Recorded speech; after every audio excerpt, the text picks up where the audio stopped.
Hello, friends, and welcome to Sleuth Studies, the Hardy Boys podcast.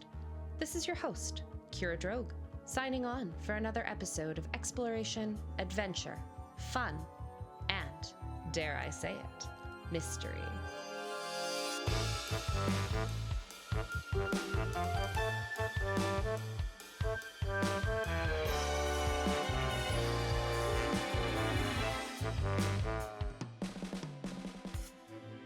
In today's episode, we'll chat with special guest Tony Carpentieri, the man who wrote Hardy and Hardy Investigations. Tony joins us to share his history with the Hardy Boys, insights on the process of bringing Hardy and Hardy Investigations to life, and his thoughts on the value of different editions of Hardy Boys books.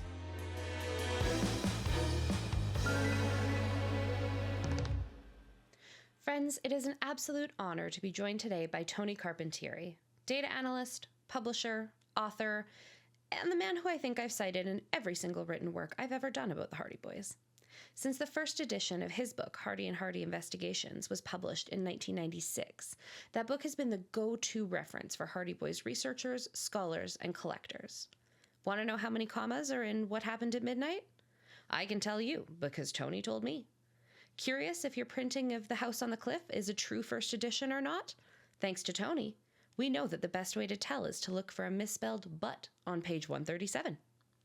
Tony's work on the Hardy Boys is unmatched, and his knowledge is so vast, and it is just so very exciting to have him here to chat with us today. Tony, welcome. It is such an honor to have you. I feel like I have to tell a quick story before we, officially get started. I remember when I was in contact with a bookseller that had sold me some quote unquote original, I use the term original very loosely, Hardy Boys books. And I had expressed interest in her copy of Hardy and Hardy Investigations.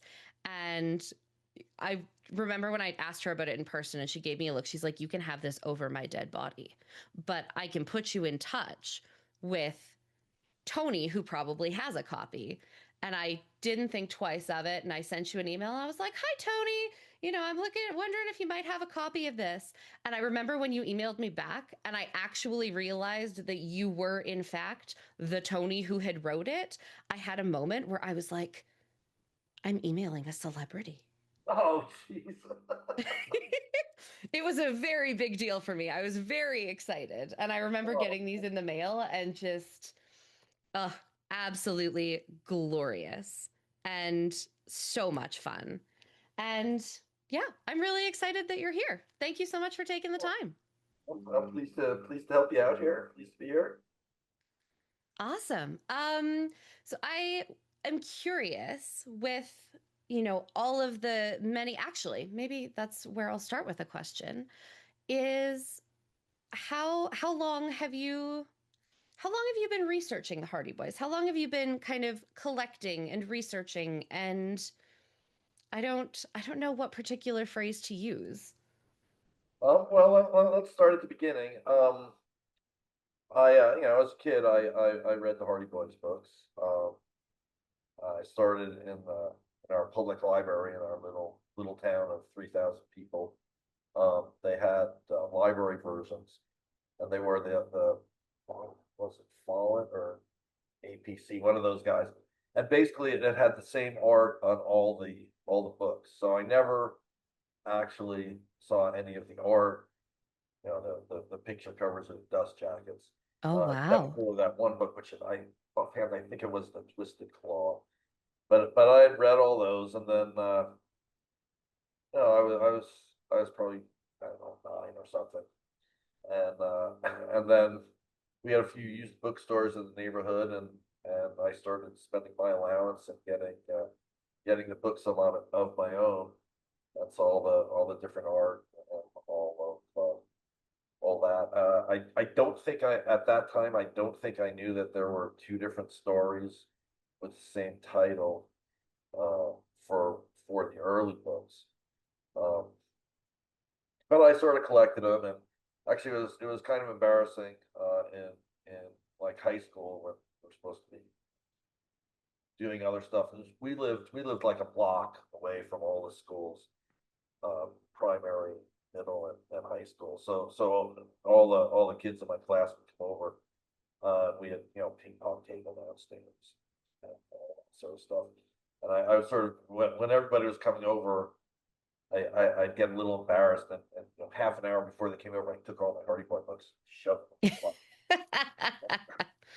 because you weren't supposed to be doing that stuff when you're like 13 or something. Um, but I never, I was one of the lucky few, I think, whose parents um, never tossed the books in the garbage, or put them out at a garage sale when they went off to college. So I still had them. You know, I didn't really, I wasn't collecting them in college. You know, I had other things to do.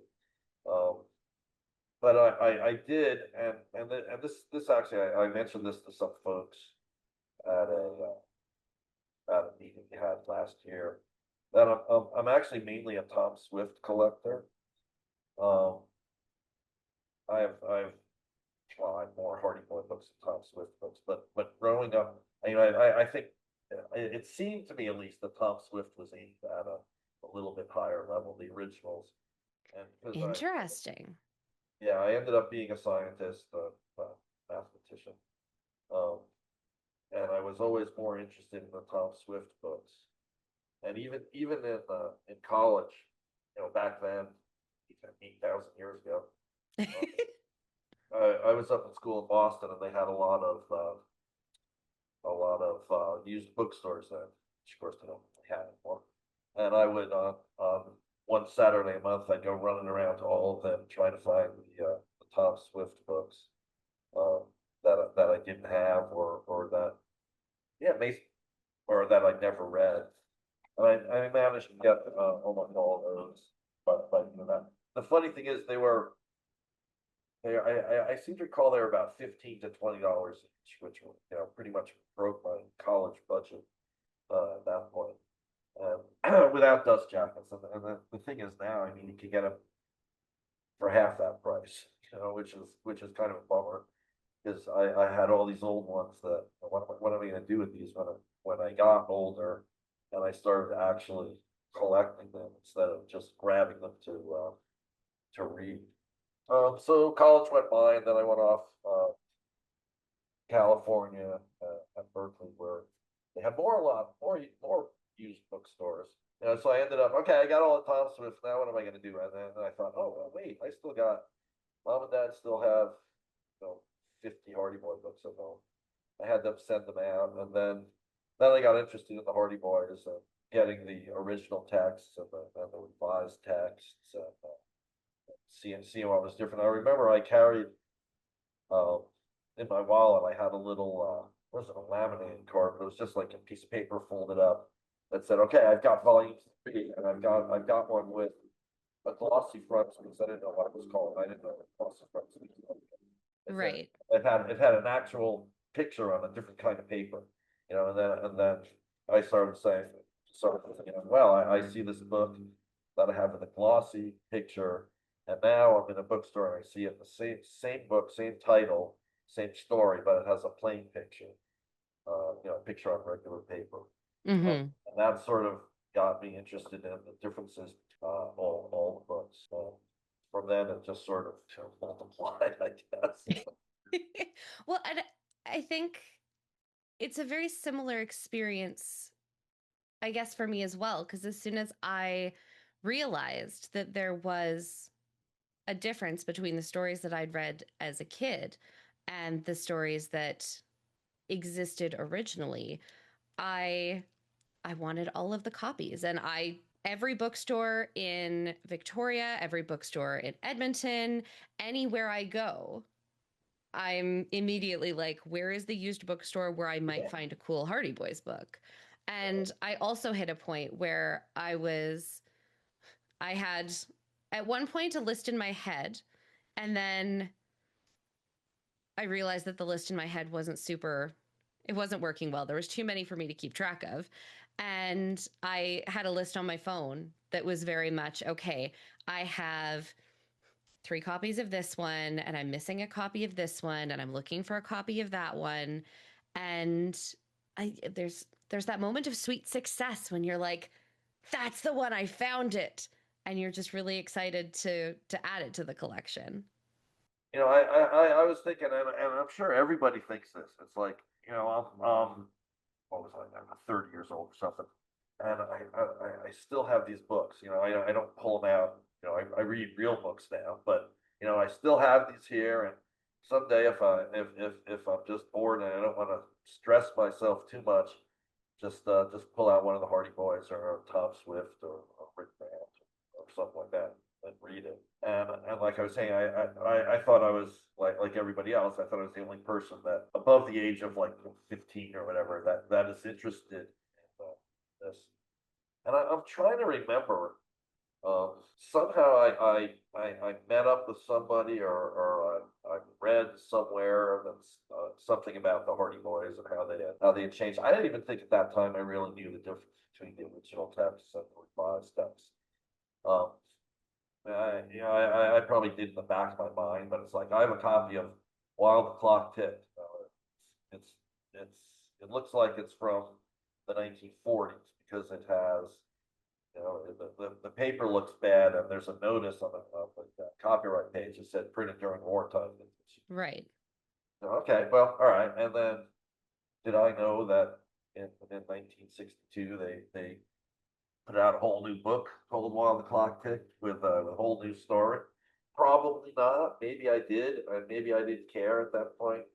But eventually it got to the point where I met somebody, and like I said, I can't remember who it was or when it was, and then it just started snowballing, and I met one person, and then he pointed me to someone else. Then I realized, oh man, I could. I didn't think I'd spent almost 40 years doing this stuff, but but it's like wow, my little bookcase of 50 books could be expanded quite a bit here.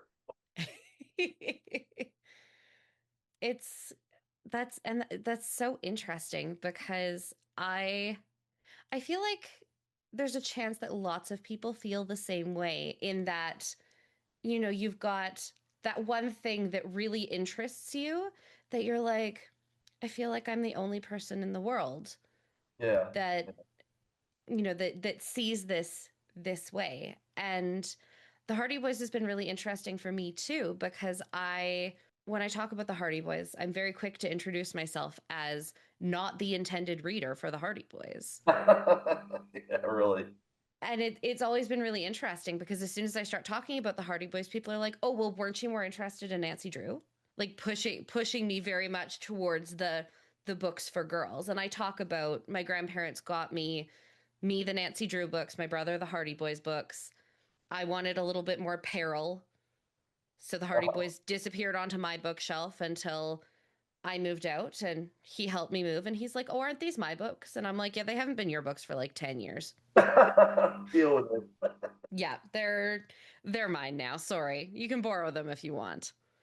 I don't think he ever has. Oh. But yeah, it's interesting.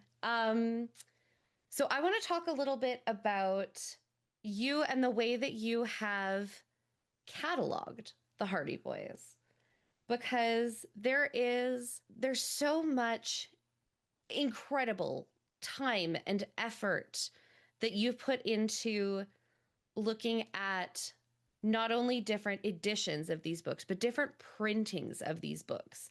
And I'm curious to know what that process looks like. How you, and maybe this is how you started versus how you do it now, but how you're able to look at a book and be like, okay, I remember I was flipping through, I meant to note the page actually, and I did not. Um, but if I wanted to look at, I'm a sucker for What Happened at Midnight. What Happened at Midnight is my favorite Hardy Boys book. That's up there. And thanks to you, I know that there are 213 text pages, 23 chapters, 43,016 words, 6,707 pronouns, uh, 2,327 commas, and I could go on. Yeah. Um, what led you to go this far in depth with each of these books? As far as going in depth, 35 years ago, I just scanned all the books just so I would have, and I probably still have those files. They're on like 100 megabyte zip drives that I can't even read anymore. Um, but I had a cool scanner, and I had time after the kids went to bed, and Mary was watching TV or something, and something I didn't want to watch, and I just sit there with a book and slam it down on the scanner and just scan it. And then once you have that, once you have the text, it's like, well, what can we do with this?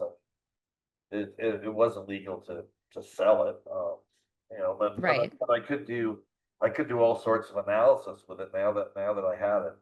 And the thing is, back then, the OCR was pretty awful. It couldn't tell a C from an E half the time. So Sorry, when you say OCR. what's it, optical character recognition, Ah, okay. and so I would spend all sorts of time, just like a lot of time, Frank and Joe got into their ear, no, it's Frank and Joe got into their car, you know. There was a lot of editing and getting it to where I wanted it. And then once I had the files, it's like, well, this is kind of, what am I going to do with it? And I just sort of got all sorts of ideas as to, well, like you were saying, the nouns and the pronouns, and I've actually done. I mean, my real job was a statistician. Um, so I would look at these and do some comparisons across books. I mean, if I put all that information in Hardy, about 10,000 pages.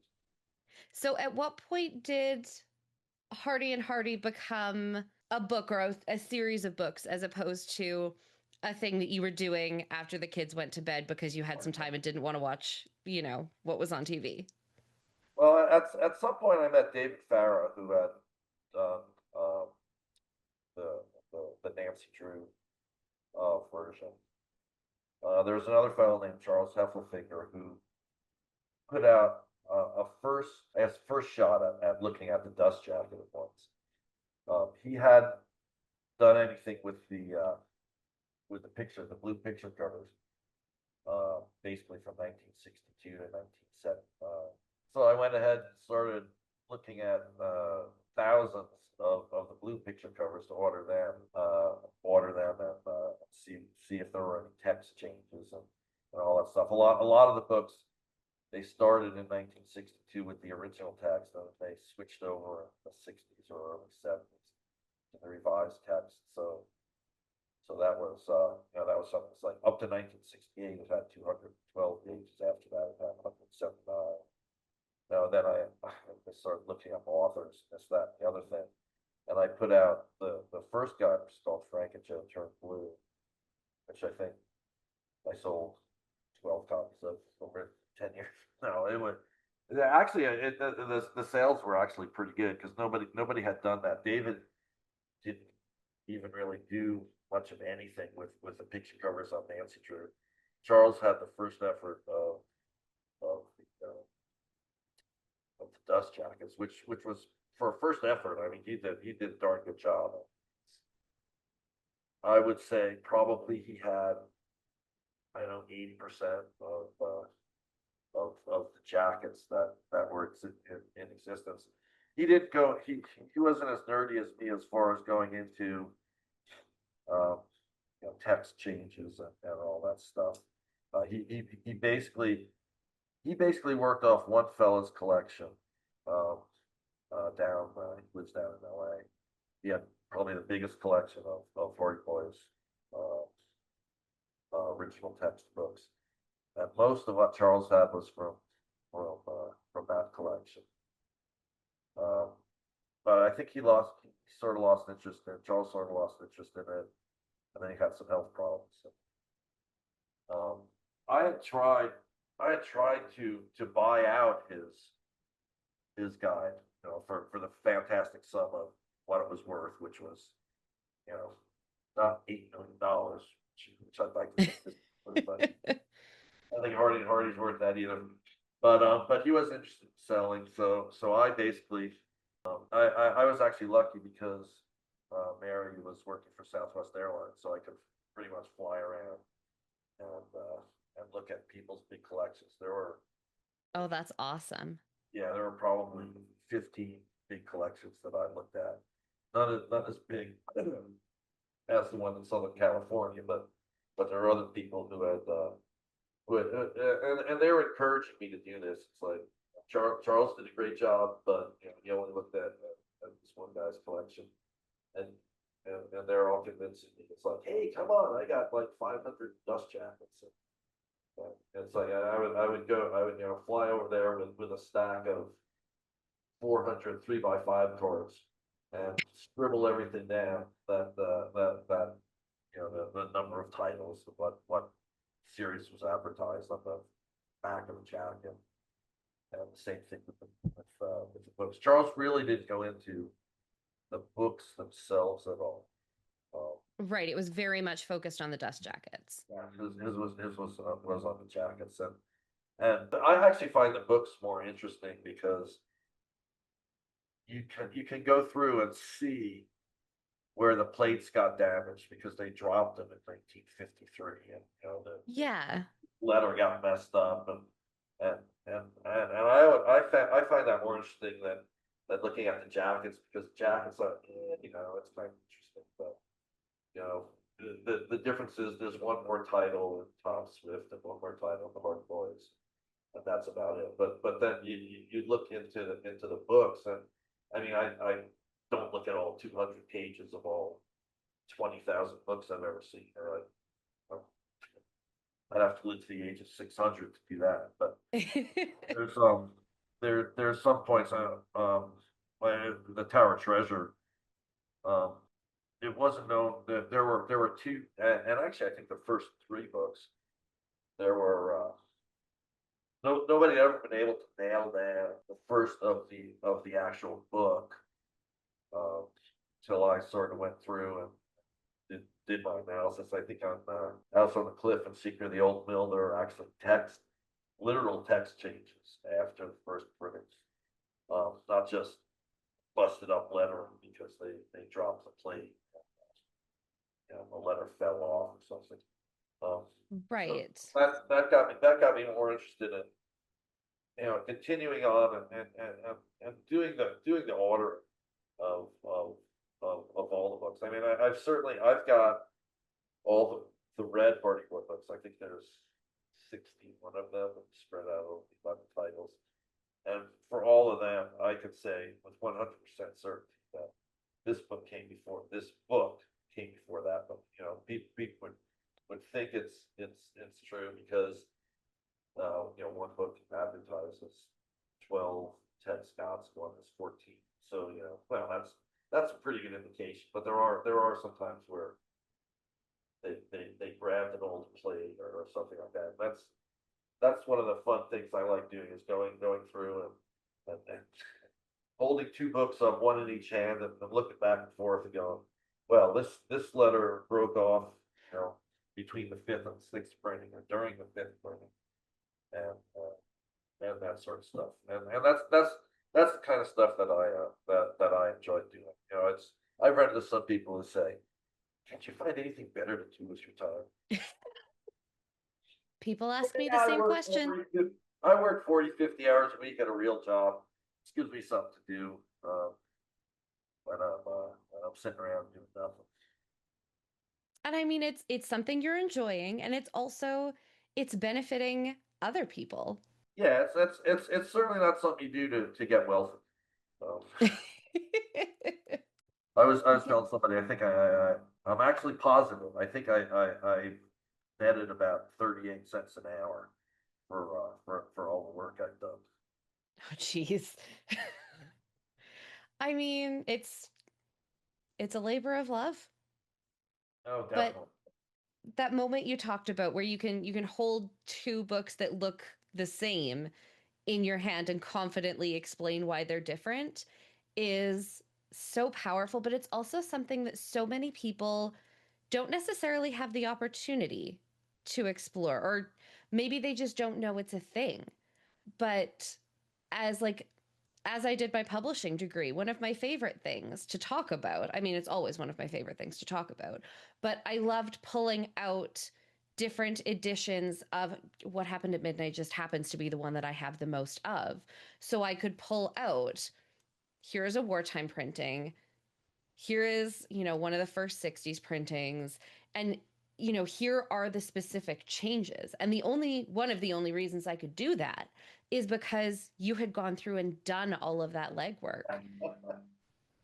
Yeah, I mean, I think if it wasn't for Hardy, people would say, what happened at midnight? There's two different versions. There's the 1931 version and the 19. Jeez. People think I know this stuff off the top of my head. I think I was going to say, allow me to consult you on yeah, this. yeah. Tell me what I think it was 65 or 66. No, 67. I'm going 67. What do we have there? Oh, I'm still working my way through 62. We're up to black and white end papers in 67.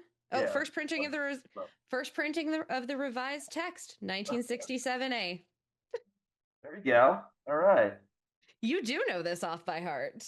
Oh, I no, the scary thing is when I'm talking to I'm talking to people on Facebook or something like that, and somebody's going, yeah, the 1967 B51 version is where they first changed the text here. I'm going, and the guy's not even looking at the book. He knows this. I'm going, hang on a second. I got to check this out. Yeah, so there are a few people that I if they were the ones that had the time and the desire to do this, they would have run circles around. Sorry, I'm sitting and I'm looking at these books and I'm thinking about all of the times, because one of the fun things for me is I'll go to a thrift store and I'll find, a copy that maybe I didn't have, or a copy that looks similar. But as I'm in this bookstore, I'm like, I don't think that's exactly the same as the one I have. And I'll bring it home and I will consult Hardy and Hardy. And I will be like, okay, here's why these are different. And I'll phone my friends really excitedly and be like, oh my goodness, there's, a difference in the specific wording on page 61, or oh, they added the comma back in on page 72. And my friends are like, yay, Kira, we're really excited about this for you. But it brings, I mean, they tease, they are excited because I'm excited. Yeah. But it's so fascinating, and it's such an interesting way to look into the publishing industry as well, because here's a book, let's go with it. Not There isn't a lot of like general understanding about how many books are printed in a first run and what it takes to have additional printings after that, and what the process for those printings looks like. But especially, and you see this with the Hardy Boys, how those printing processes have changed over almost 100 years now. Oh, right, right. I mean, there was one thing that I'm trying to think if I just discovered it or somebody else did, but in volume 42, Viking Symbol Mystery, half of the first printing is actually sewn. By that time they had basically glued all the pages together. But earlier they had 16 or 32 page signatures, and they cut them up and sewed Yep. sewed them all together. But that one had a style in like the early 50s, and then they just took a big pile of paste or glue and pasted all the pages together. But 10 years later, for some reason, um, they went back to sewing this one book, and I think it was because it was an alternate printer who, I don't know, maybe they ran out of elders or something. Go back to the old method, and those were fun because it is on the first printing. So again, there I am with a glued one in my left hand and a sewn one in my right hand, looking page by page, line by line, character by character to see if anything had been changed. Unfortunately, I think in that case it wasn't kind of disappointing. It's important to know that there are people out there looking for those changes because but there aren't a lot of people who understand, how the publishing industry works and what those printings look like and that there is no formal regulation that those printings have to be exactly the same Right. every time.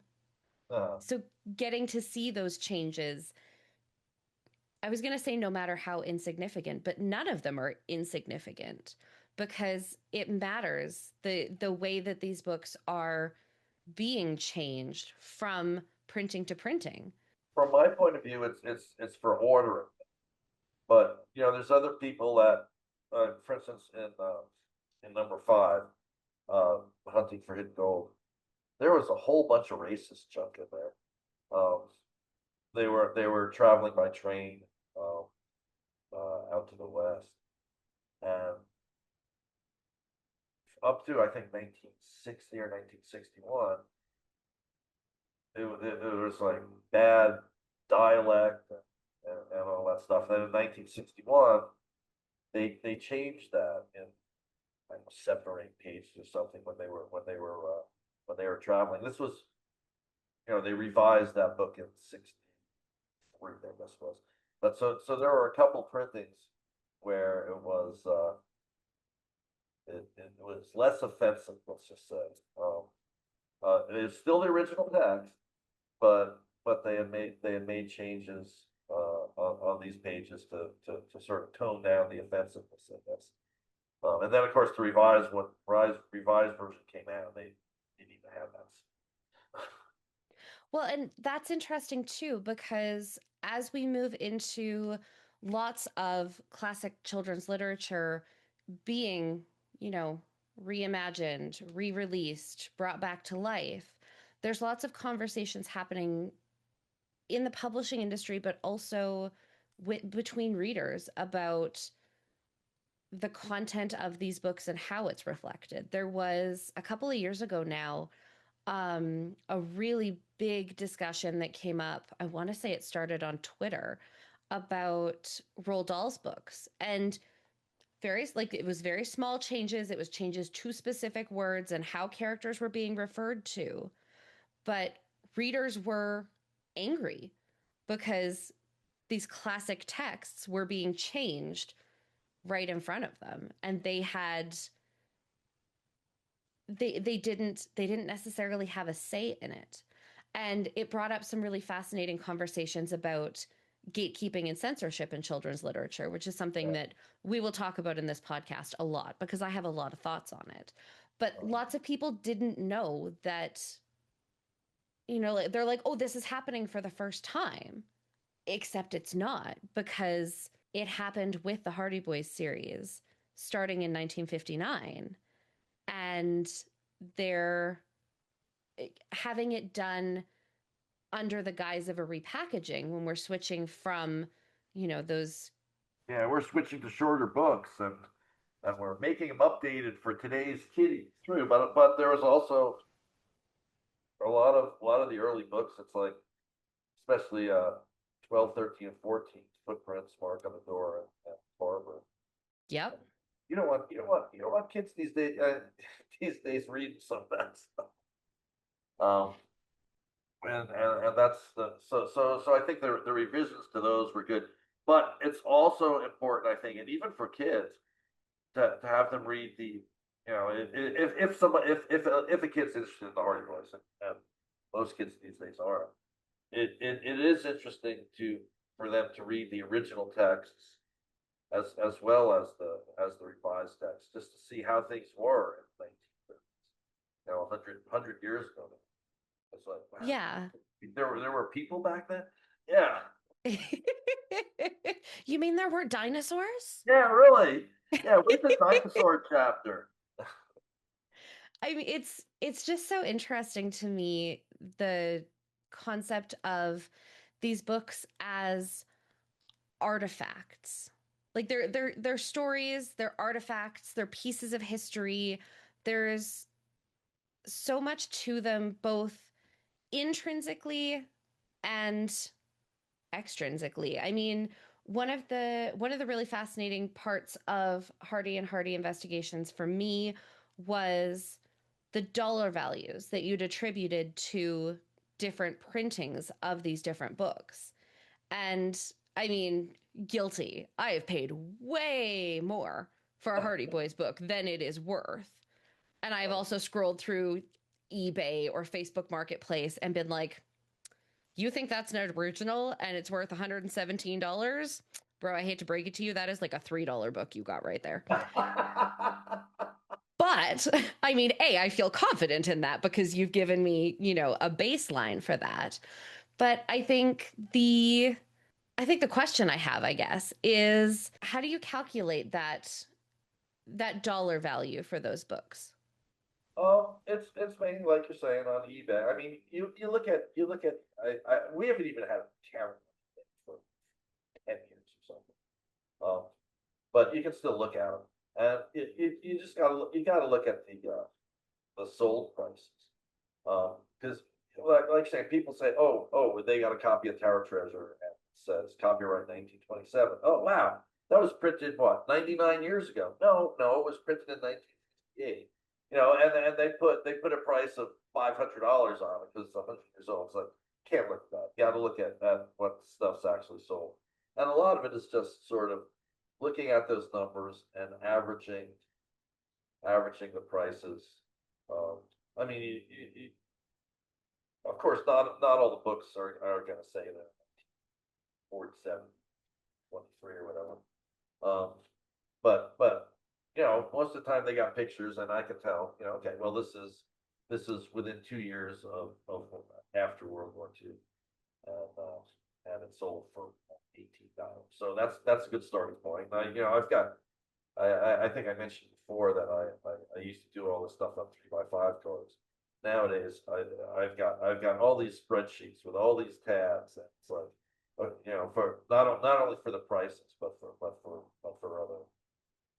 other things that go into hard card. But I've got a big one on the prices, and it's like, okay, well, these are going. There are four books of that I can identify as 1950 C29 or something, and they went for 9, 11, 15, and 23. So it's just sort of taking the average of that, and that's reasonable. And of course, again, you don't take the one that's been sitting on eBay for 4 years at $330 because they think it's first printed. But yeah, I mean it's mainly eBay. The other auction sites or sale sites like Etsy. What's the other one? Card. Nothing ever seems to sell on it. So it's hard to tell. In fact, I don't think you can look up sold prices on this. You can on Macari, but we actually have about 20 books up there on Macari that have been sitting there. I mean, and sitting there on Macari for 2 years, and the books are sitting in my closet for 2 years, turning into dust. So by the time somebody decides to shell out $10 for one of them, the book's like useless. But yeah, that's mainly where the prices come from. Um, there are some like oddity, especially in the picture covers, oddities. Like there's a book with an ISBN number that lists. Well, there's actually a few books with an ISBN number that lists only Desert Giant on the back. The Desert Giant came out in '61, so the boards are from 1961. ISBNs didn't exist until 1970. So somehow they were rooting through the old warehouse and the closets, and they found boards from 10 years ago. Stuff like that I find really interesting, and those rarely come up for sale. So on that I use um those are they're not going to be $1,000, but if a 1970 printing is worth $2 and a 1962 printing is worth $5, it's probably worth about $12, and that's how I get those numbers for books that don't for books that are scarce. I mean, maybe there's somebody that will pay $100 for something like that because they want it, but in general, it's not worth $100. Right? So make a good estimate on a lot of the scarcer ones. Oh, you're just saying this is worth a lot because you have it. It's like, no, what do I care? You're not going to buy it from me. It doesn't matter. Really, you know? I'm not insuring my collection for $10 million because I say this book's worth $1,000. You're totally right, Tony. And what a great place for us, I think, to take a quick break in our conversation so that we can jump back in part 2 of this episode. Yeah.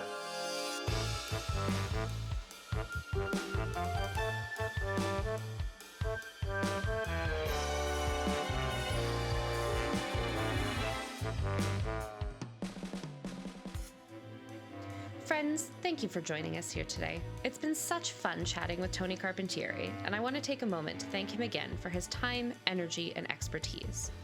Until next time, this is Kira Drogue, host of Sleuth Studies, the Hardy Boys podcast, signing off.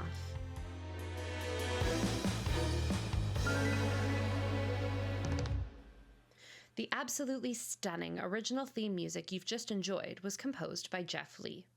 Sleuth Studies is grateful for the support of Volunteer Alberta, the Canadian Red Cross, the GloCal Foundation of Canada, and the Government of Canada.